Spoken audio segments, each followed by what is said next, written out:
I arrived in my husband's hometown in Iran for the first time. The moment I stepped off the plane, my sister-in-law shoved a black cloak into my hands. She said if I didn't wear it, I might not even make it out of the airport alive. I froze for a second, then put it on, but trouble still came. 2 armed men rushed toward me just because my headscarf didn't cover all my hair. Several men blocked them while women frantically adjusted my scarf. Only when my hair was completely hidden did they finally back off. I couldn't understand these rules. On the first day, I was already shaken. I told myself it was fine. I was only here to visit for a week, but my husband never planned to return. That was when I learned he had already quit his job in the US. He wasn't leaving, and he wouldn't let me or our daughter leave either. No, I won't stay here. You can't keep me. Now you listen to me. You're in my country now. You're my wife. You do as I say, you understand me? We're staying here.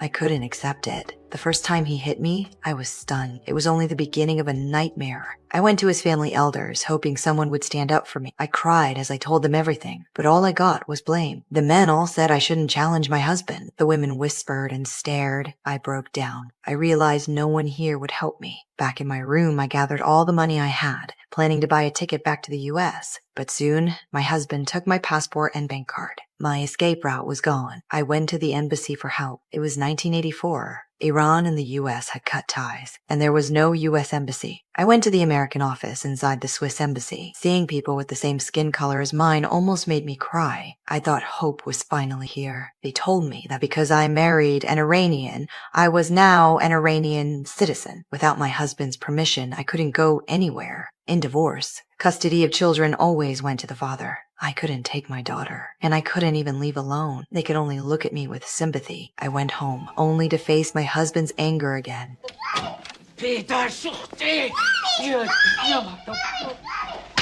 were you? I went for a walk. Huh? I went for a walk. I got lost. Where were you? I got lost. We went for a walk.